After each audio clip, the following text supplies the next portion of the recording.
Good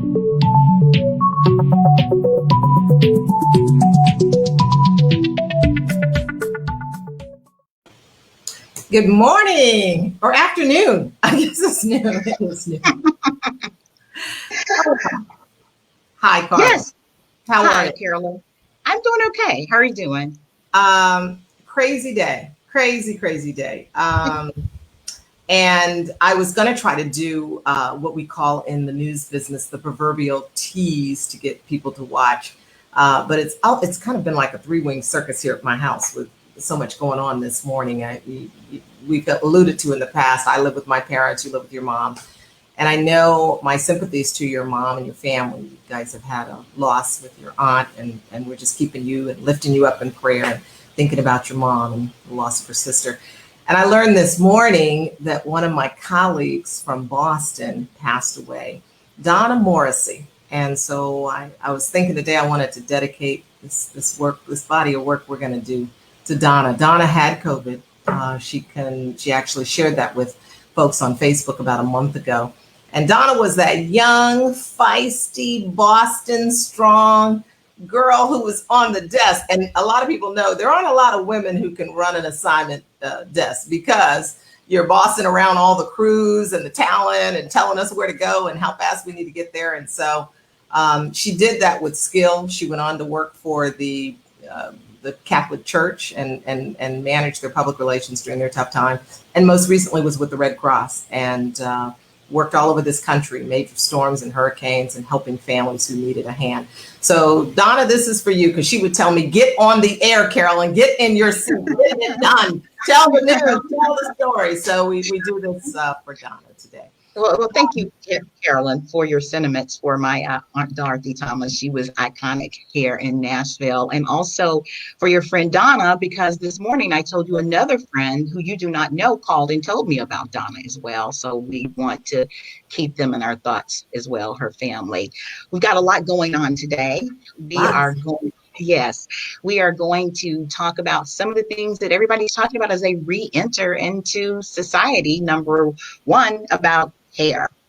They're talking about hair. We're going to the salon, the barbershop. We also have some really good news coming from Meharry about their developing a drug, and it looks like it works to retarding the cells that once you have COVID-19. So we're going to talk about that. And vitamin D, that's something that you can do with self-care, we're understanding. And we want to celebrate some of our graduates. So a lot in the show today. A lot. So we want to get right to it. We're talking hair. Yes, we are talking hair. And to talk hair, let me tell you what's going on. I saw this article in the Newsworld Report about barbers and hair stylists. So in Michigan, there were 7 barbers who were ticketed for cutting hair at the Capitol. So the governor was very upset with this because it ended up being a protest with like 300 people from this organization called the Michigan Conservative Coalition. And they are targeting the governor, saying, Governor Whitmer, you need to open up. But she says, no, we're going to open in stages. And it's not time to open in stages for hair cutting and hairstyling. So these people were ticketed, but the penalty for this misdemeanor, they could have gotten 90 days in jail, or they could have got the fine, $500, or both. So that's what's going on. And so we want to know around the country, we want to talk to one of the premier stylists out of Atlanta who owns a salon about what's going on and hi, Gina Palmer from She Salon in Atlanta. Atlanta opened a couple of weeks ago. And Gina, when you opened, you had some pretty strict rules. Absolutely. That was the only way that I could see doing it. Or reopening. So when Governor Kemp gave us our opening date, I was super surprised because according to our mayor, Keisha Bottoms, because I am in the city of Atlanta, Mayor Bottoms had mandated that we stay home until the end of April 30th. So we were prepared to open back up that first week in May. So we were totally taken by surprise when he said that we could go back on the 23rd. And of course, my phone started ringing off the hook. Are you opening? Are you opening? And I was like, no, we can't do it. There's no way. We have family. I'm sorry for the loss of your aunt, and we have family and friends that we've lost to this disease. So while I understand, it's important for us to maintain our income and to get our employees back to work. More important is the safety of my clients and my staff. So we had to set protocols in place. So what are some of the, and my aunt did not pass from COVID-19, but what are some of the things that we need to know about going into the salon? What are we going to see when we come into a salon that is open? What should we see? I was about to say, now what you're going to see, I don't know, but what you should see, the very first thing you should see is a sign on the door, which is what we have. And I downloaded it from the CDC, and it simply says, if you have a fever, if you're coughing, if you feel ill, stay home. Then we go on to ask also if you travel within the last 14 days, if you've been around anyone within 14 days that has had COVID or has been ill. We ask those questions before they even enter the salon. We make, for our clients that are scheduling with us, we're not seeing new clients right now. So for our clients, we send out this literature well before we even, like 2 weeks before we open, so that people would be aware of what they were going to experience coming in. And now that we are open, we greet you at the door with hand sanitizer and a thermometer, a touchless thermometer, before you even cross over the threshold to enter the salon. And so Gina, you're not relying on total self-reporting. You're doing the temperature piece as well. And I get you. As an entrepreneur, we make our living by working. We got to get out here and do the work in order to make a living and support our families. How difficult, though, or I guess, what part of that do you have in terms of fear? Because let's face it, folks don't always tell the truth. They don't always turn off their cell phones when the plane is taking off either, right? So what insurance do you get? The insurance comes from checking the temperatures. Quite honestly, because I for the exact reason that you said, I can't trust you. I can't trust everyone to answer those questions truthfully. So I feel a sense of calm when I check their temperatures. And then we send them to the bathroom to wash their hands when they come in. So we know that when you're there, when you're here, when you come in, you're not touching anything with contaminated hands. And you ask people to wear the mask and social distancing? Absolutely. So they have to wear their mask. That's also on the sign. I'm sorry, I left that out. That's also on the sign at the door, that you have to have a mask to enter. I don't have one now because I'm here by myself. But yeah, everyone, staff and clients, have to wear a mask the entire time they're in the salon, and it has to cover your nose and your mouth. So what if you see someone not doing what they're supposed to? If you're a customer and you see someone in a salon not doing what they're supposed to, or if you're a stylist and you're working somewhere, who do we report this to? So here's the thing. In an ideal situation, you would be able to, a stylist would be able to calmly tell their client what they need to do. If the stylist isn't following directives, then you report it to the salon owner. If the salon owner does not seem concerned, then you go to the state board, where cosmetologists and salons are all licensed through your state board. So you can definitely report it. I don't know. I've not had that. So I've had that to happen. So I don't know what they would do, whether they would come out. I know here in Georgia, we're kind of short staffed. So I don't know what, I don't know if they would send someone out to find you or not. The policing piece is tough. Yeah, the policing piece is tough. Yeah. Well, We certainly appreciate you coming on and talking with candor about the decision to open. It's obviously, it's still one that's a little bit of a debate in the community, whether or not it is a number one priority, or do people still stay at home. But we certainly respect the work that you're doing, and are pleased to hear that there are established protocols for your salon, and we're hoping for all salons, and telling people what to look for when they go out. Yeah. Thank you. Thank you very much. All right. Thank you, Gina. All right. And Part of our Carolyn, poll Gina, is asking people, what do they think we need to be open. It's, you know, it's a tough position if you're an entrepreneur and that's how you make a living. A lot of these salons and barbershops, they didn't qualify for the PPP, in part because some of them don't technically have employees. They have people who might rent booths in the salon. So the structure of it makes it a little bit difficult. But answer our poll for us. How concerned are you about going to the hair salon, the barbershop, or even the nail salon for that matter? We'd love to hear what you have to say. You can tell us by letting us know if you're very concerned or if you're just somewhat, but let us know. Please go ahead and hit us up on Facebook and let us know your thoughts, so we can share that with our audience and get a sense on what you're thinking. Carla?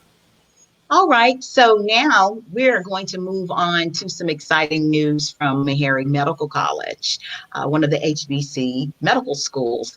They have a researcher there who has been working on a drug that can retard the cells and stop them from replicating. And he is going to join us right now so we can talk about this development. And how are you doing? Good morning. How are you doing, Thank you for having me. This is Dr. Donald Alcindor from Meharry Medical College, and he is a researcher there at Meharry. He also is an adjunct at Vanderbilt. Thank you so much for joining. Exciting news. Wanted to know, though, how does this work? How does this retard the cells? How did you come up with developing something that can do that? And let me jump in just for a second, because I'm thinking of my 80-year-old mother who's saying, well, it does what? So basically it stops it from spreading, right? That's what we're talking about, doctor? We would want it to stop it from spreading. So if you shut the virus down and you can't make any more viruses in these cells, we expect that the inflammation that ensues after would also be shut down. So a lot of the problems patients have is the inflammation in the lungs that lead to the pneumonia that can be life-threatening. So do you take this when you first get symptoms, or once? How do you administer it? Our reagent is described as an antiviral. We are in the early stages. We are still using this reagent in mouse models. Before you go on to humans, you have to go through the mice. And so we want to, first of all, use this in a mouse infection model to see if we can protect mice from infection. And then after we do that, we want to also make sure that this reagent is not toxic to the mice as well. Because if it's toxic to the mice, it may be toxic to humans. So it has to pass that hurdle as well. And then, and only then, we would then go after emergency use protocols from the FDA to pursue phase 1 trials in patients. So I just wanted to make it clear. I want to walk you back a little bit. So we're still in the testing phase, but can you tell us, though, at what moment? I mean, we're all watching the news. We're all hearing about this new COVID-19 and how it's impacting. At what point does it hit you, you know, I got to get back in the lab because I think there's some connection to what I've been researching? Yeah. So I just want to tell you how we started with this. So on April 20th, Dr. James Hildreth called me on the telephone and told me that maybe we ought to consider making a reagent similar to the one we made for the Zika virus. And so I decided to basically stop what I was doing and, you know, make this reagent specific for SARS-CoV-2. I want to say that all the drugs that are out there right now, and there's many of them, only remdesivir is being used by emergency use through the FDA as the frontline drug to treat a patient with COVID-19. And so it's non-specific. The reagent that we've developed, that I've developed, is specific for SARS-CoV-2. And we think that's an advantage with our reagent. Now, our reagent is not a vaccine, it's an antiviral.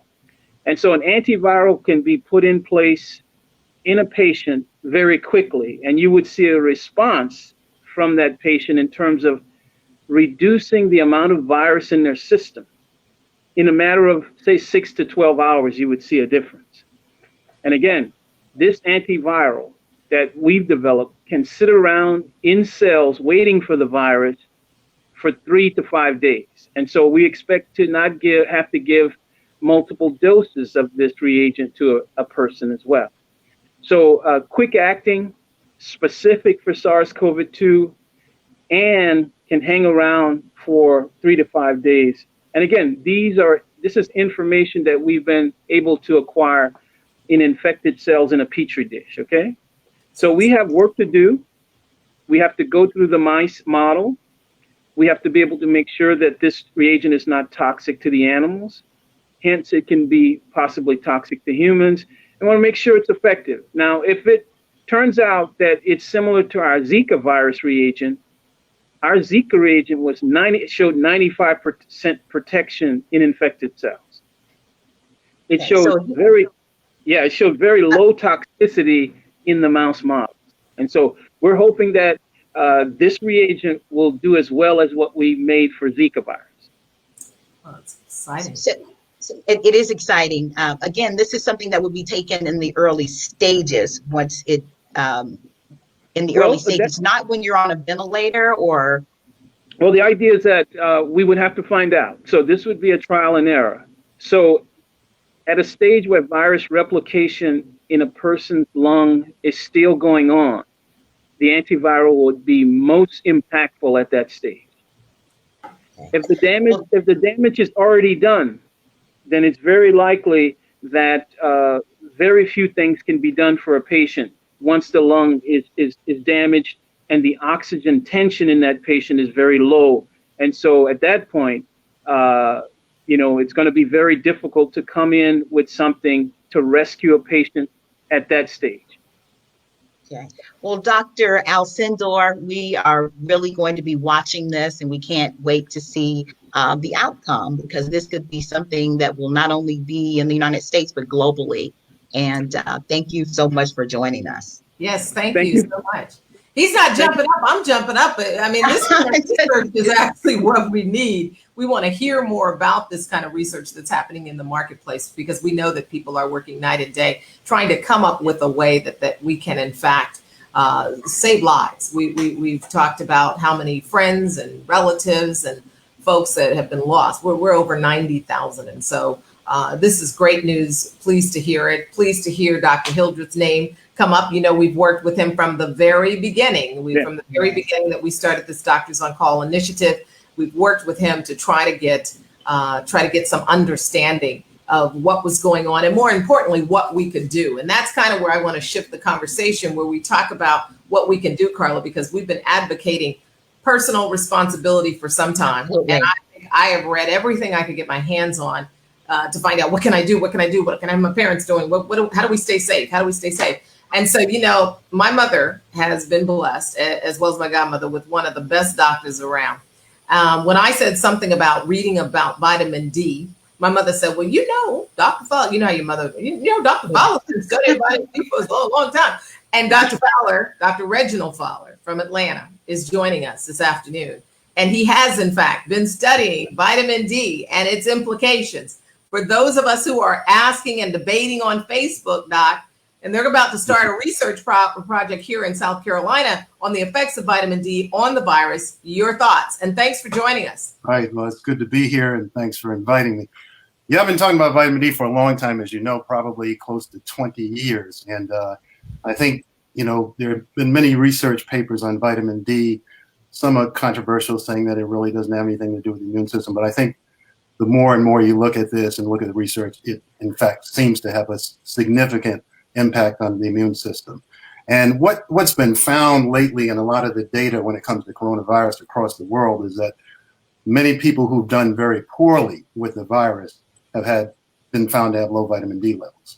So I think that's where all the research is going right now. It looks like there's definitely a relationship with that.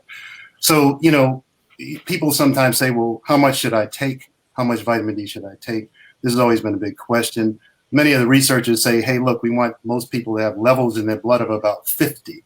And so how do you get there? And, people are different. Some people might take 800 milligrams a day, which is kind of recommended. And they may have levels of 50, but then you have people who take up to 5,000 a day and the level might be 40.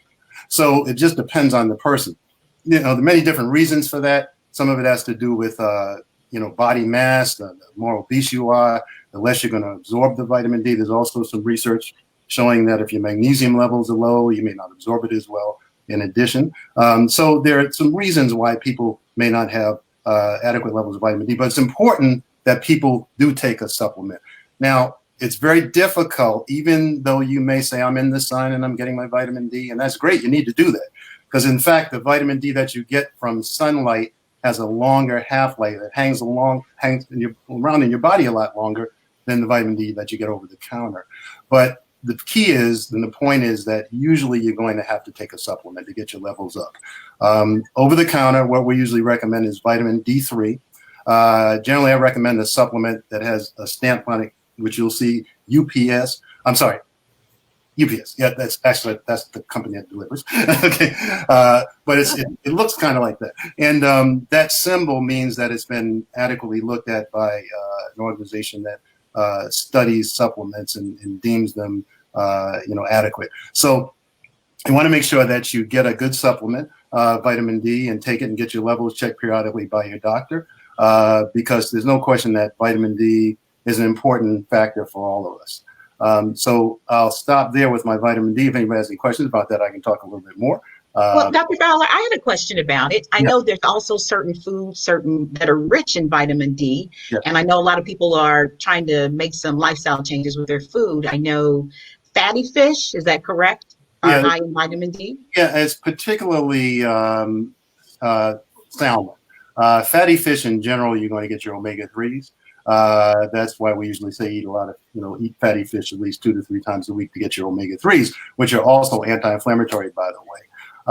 But vitamin D, unfortunately, is just not in a lot of foods. It's in salmon. Of course, it's in milk. It's also in mushrooms, but just not a whole lot. And of course, dairy in general. There's some, obviously juices out there that are fortified with vitamin D, but then you have to watch out for the sugar content in the juices, because a lot of the juices out there, as you know, have too much sugar, and that's not good either. So, be careful with your choices when it comes to the food choices, but there are some, but again, it's unfortunately, you're just probably not going to get enough even if we do that. Okay. So I know earlier this week we did some telemedicine with you and Mom, and you were able to speak with her. What are you telling your patients in general, though, Dr. Fowler, about how to stay safe during this time? I assume you're advocating face masks. I assume you're advocating social distancing. What else?